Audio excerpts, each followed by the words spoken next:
President Marigold Harding, board members, fellow justices of the peace, good morning. Good morning. Let me begin by wishing you all a prosperous, a safe, and a peaceful 28. We give God thanks for all His blessings and His direction during 2017, and we ask for His continued guidance during 2018. Despite the challenges, our successes were significant. Thanks to President Marigold Harding and the board members for doing a great job at administering the affairs of the St. Andrew Justice of the Peace Association. It takes sharing of time, treasure, talent to keep the association operating at a very high level.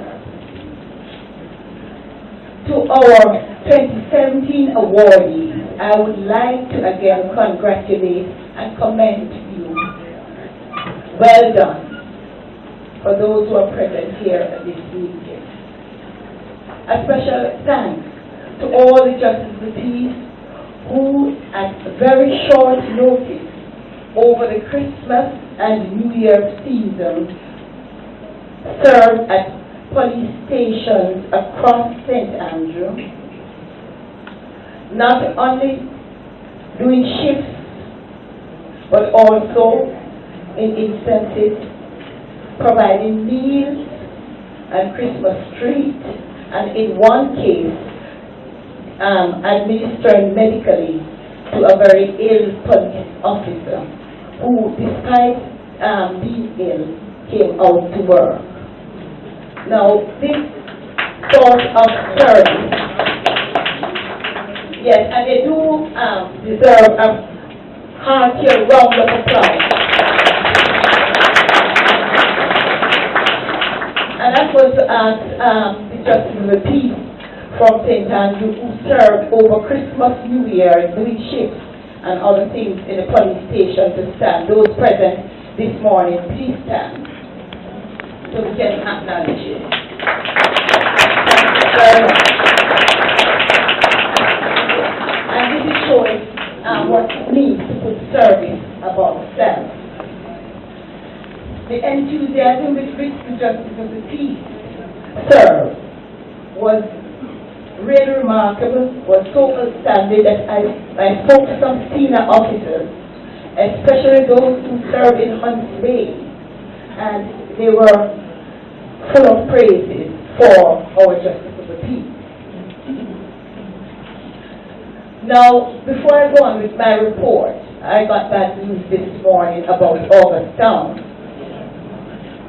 and the death that occurred last night. And in the audience, I'm seeing Mrs. Bertlin Plummer and Bishop Clark, who supervise the district consultative committee, and I'm going to ask them to convene an urgent meeting with the police officers in August Town as early as possible, sometime this week.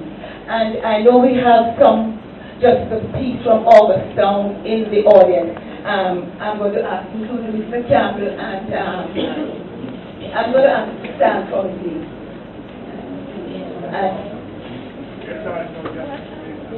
Yes. I'm going to ask you to coordinate with Mrs. Plummer and Bishop Clark so we can have an urgent meeting at the police station in August Town. So thank you. So my report continues. To the many chairpersons and members of the numerous committees who are working in areas such as mediation and conflict resolution, visiting lockups, the lay magistrates, the zone managers and presidents of the district consultative committees, those paying visits, regular visits to Sisoko, the remand centers and prisons, those organizing the Governor General Awards of Excellence ceremony, and to all justices of the peace working diligently in other areas I commend you and I say a big thank you. District consultative committees were launched or revived in Duetty Park, Seaview Gardens, Olympic Gardens, and Huntsville in 2017. Mavis Bank will see the launch of their District Consultative Committee on the 10th of February. And for further information, my office or Bishop Rupert Clark can be contacted. And I hope to see all the justices of the peace from Mavis Bank in attendance at that launch.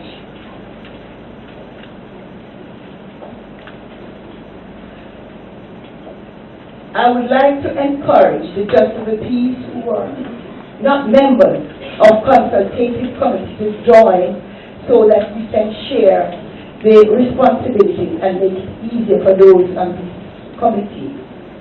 As justices of the peace, we are leaders in our community, and one important aspect of the leadership is that we do not curse the dark. We light a candle. Amen.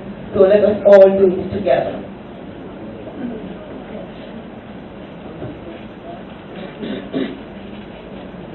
In North St. Andrew, the Civic Committee, under the leadership of Mr. Ian Roderick Utah, JP, and other justices of the peace, meets monthly with citizens and police officers to discuss and find solutions to problems associated with crime and violence in the area. Keeping the line of communication between police officers and citizens is most important. Recently, through this collaborative effort, with the financial support from the U.S. Embassy, Constant Spring Police Station saw the opening of a domestic violence intervention room. This took place on the 10th of January.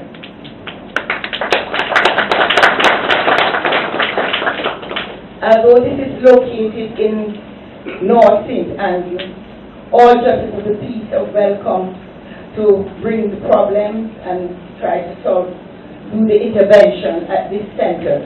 The center is operated by Inspector Dillon. And I'd like to say thanks again to the police officers, the justice of the peace, and the U.S. Embassy for making this possible. I know SP Ruth had much to do with it. He's busy walking around.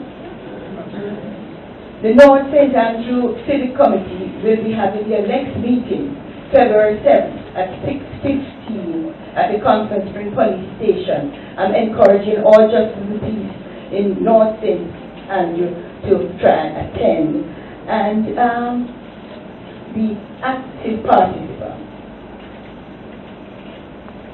I am pleased to report that a new committee was formed for the Puppy Appeal, chaired by Lieutenant Commander John McFarlane. Here this morning. The Puppy Appeal benefits the retired soldiers living at Curfew Place.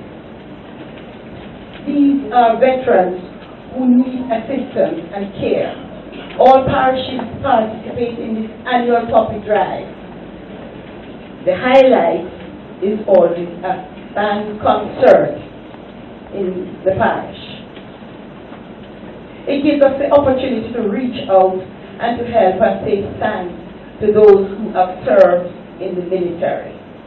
And we look forward to full cooperation from the citizens of St. Andrew. We have been working closely with the Ministry of Justice, with the Security Ministry, the Justice Training Institute, and our Governor General. Our Governor General has been focusing on the development of youth across the island. We in St. Andrew will be hosting the next Governor General Awards of Excellence ceremony for the County of Surrey at the Terra Nova Hotel on the 26th April 2018. thanks to the hard-working organizing committee for this award ceremony. Ministry of Justice is still establishing justice peace centers across the island. One was established in St. Anne, that was the first one.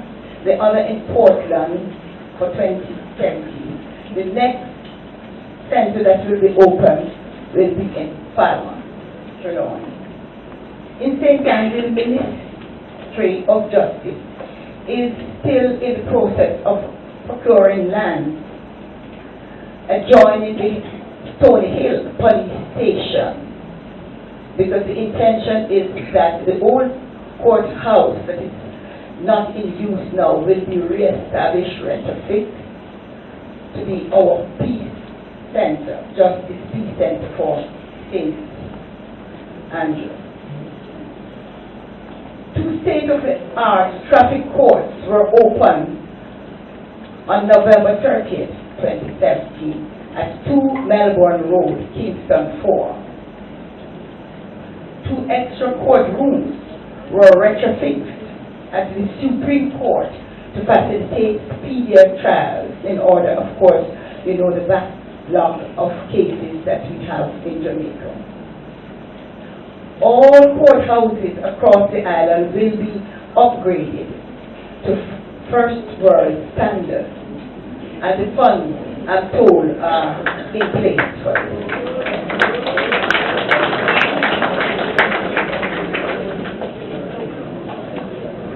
Amendments of the Justice of the Peace Act and Child Diversion Act are in progress with discussion at different levels by the Ministry of Justice and will be tabled in Parliament later this year. I am pleased to announce the appointment of the following Justices of the Peace as members of the Spirit Licensing Authority.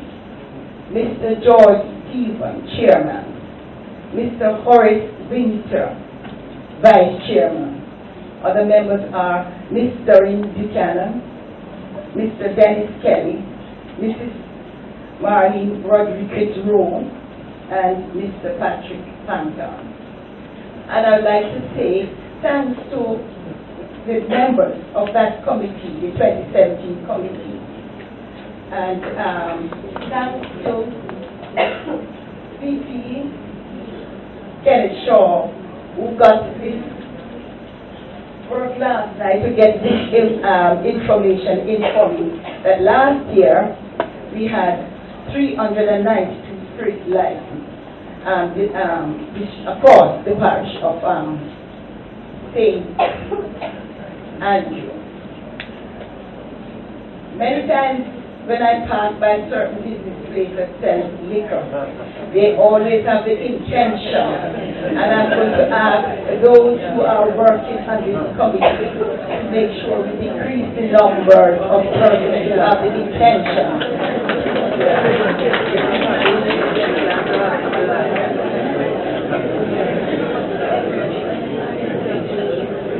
The Ministry of Security is also working closely with us and is introducing innovative ways of fighting crime and violence. For example, the introduction of the CCTV, otherwise called Jamaica Eye.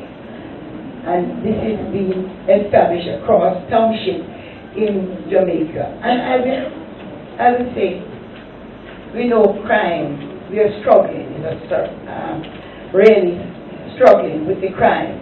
And it's each one of us listening with this crime that is plaguing Jamaica.